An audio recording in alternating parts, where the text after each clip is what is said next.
सामान्यतः अंतर्धार्मिकता अथवा इंटरफेथ शब्द की मूल भावना विभिन्न धर्म संप्रदायों, विश्वासों, आस्थाओं, सिद्धांतों, विचारों और पंथों से जुड़े लोगों को प्रमुखतः संवाद और कार्य के माध्यम से एक साथ लाना है।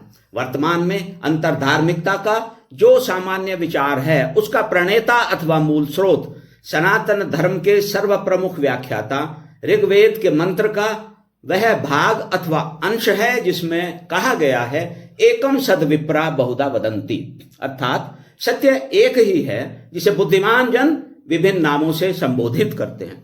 ऋग्वेद की यह पूरी ही ऋचा बहुत महत्वपूर्ण है। यह संपूर्ण मानवता को एकता के सूत्र में पिरोने के साथ ही वर्तमान में अंतर्धार्मिकता अथवा इंटरफेथ के उद्देश्य को लक्ष्य तक पहुंचाने में सक्षम है।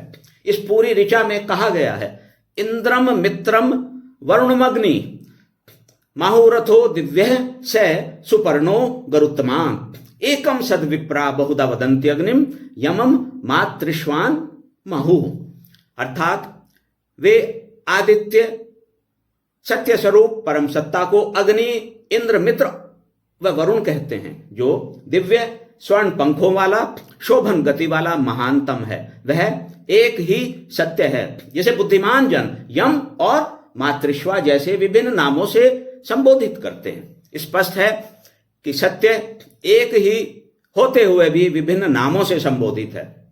प्रत्येक जन उसे किसी भी नाम से पुकार सकता है। साथ ही इस मंत्र की मूल भावना के अनुसार सत्य का अनुसरण करने अथवा उस तक पहुंचने के मार्ग अथवा माध्यम अनेक हो सकते हैं।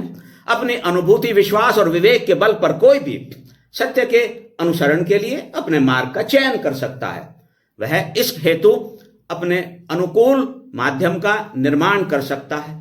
कोई अन्य उसे ऐसा करने से रोक नहीं सकता, उसे अपने द्वारा चयनित मार्ग या माध्यम से विमुख होने के लिए बाध्य नहीं कर सकता। इस संबंध में जैन दर्शन में प्रकट होने वाला अनेकांतवाद सिद्धांत, जो वास्तव में मेरे अनुसार इस दर्शन का हृदय भी है, स्यादवाद और नयवाद जैसे दृष्टिकोण भी जिसके साथ जुड़े हैं, वैचारिक बहुलता केंद्रित एक अतिश्रेष्ठ विचार या अवधारणा है। अनेकांतवाद यह प्रतिपादित करता है कि भिन्न भिन्न कोणों से देखने पर सत्य और वास्तविकता भी अलग अलग समझ में आती है। अतः एक ही दृष्टिकोण से देखने पर सत्य को पूर्णतः नहीं जाना जा सकता। यह सिद्धांत ऋग्वेद की ऋचा की मूल भावना के ही अनुरूप है। यह सत्य की अनुभूति तथा उसकी प्राप्ति के लिए विभिन्न मार्गों को अपनाने की स्वीकृति प्रदान करता है। सत्य सार्वभौमिक है, स्थिर है, छिपा हुआ नहीं है। सत्य की मूल भावना सते हितम अर्थात सर्व कल्याण है। इस वास्तविकता को केंद्र में रखकर सर्व कल्याण के उद्देश्य से विभिन्न धर्म संप्रदायों, विश्वासों, आस्थाओं, सिद्धांतों, विचारों और पंथों से जुड़े लोगों का संवाद और कार्य के माध्यम से ईमानदारी से एक साथ आना श्रेयस्कर है। सत्य स्वयं को एक ही अविभाज्य समग्रता का अंश स्वीकार करते हुए तथा सार्वभौमिक एकता की वास्तविकता को अंगीकार करते हुए कल्याणकारी कर्मों में संलग्नता का मानव का आह्वान करता है। समस्त के कल्याण में ही अपने निज कल्याण को भी देखने और समझने की व्यक्ति से अपेक्षा करता है। सत्य की मूल भावना और अपेक्षा के अनुरूप यदि विभिन्न धर्मावलंबी अथवा अनेक विश्वासों, आस्थाओं और विचारों वाले लोग एक साथ आते हैं, पूर्वाग्रह से पूर्णतः मुक्त रहकर अंतर्धार्मिक मंचों के माध्यम से सर्व कल्याण के विशुद्ध उद्देश्य से वार्तालाप करते हैं, तो यह स्थिति सुखद है। इस हेतु संवाद और कार्यों के माध्यम से सामान्य हित के लिए एक साथ आकर वे योगदान देते हैं, तो उद्देश्य की प्राप्ति की दिशा में वे निश्चित रूप से आगे बढ़ते हैं। विभिन्न जीवन शैलियों के लोग ऐसी स्थिति में एक ही समाज या देश में शांतिपूर्ण व विकासोन्मुख सह अस्तित्व का मार्ग प्रशस्त करते हैं।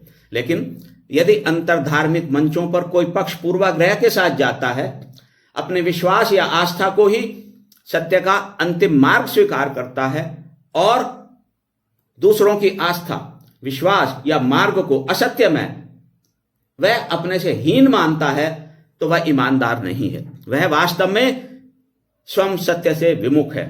ऐसे पक्ष का किसी अंतरधार्मिक अथवा इंटरफेथ मंच पर जाना केवल दिखावा ही हो सकता है और अपने छद्म एजेंडे पर कार्य करना ही हो सकता है, जैसा कि अभी हाल में ही कई इंटरफेथ कार्यक्रमों में देखा भी गया है। अंतरधार्मिक मंचों की सफलता केवल सत्य की अनुभूति और प्राप्ति के लिए विभिन्न मार्गों अथवा माध्यमों की मान्यता से ही संभव है। परमत, विश्वास और विचार अथवा दृष्टिकोण का समान रूप से आदर सम्मान अंतरधार्मिक मंचों की सफलता और उद्देश्य प्राप्ति के लिए परम आवश्यक है। यह सफलता विभिन्न धर्म अवलंबियों, मतों, पंथों, आस्थाओं और विचारों के लोगों के हर प्रकार के पूर्वाग्रह से मुक्त होकर सह अस्तित्व की स्थिति में सर्व कल्याण के विशुद्ध उद्देश्य से एक साथ कार्य करने की प्रतिबद्धता द्वारा ही प्राप्त हो सकती है।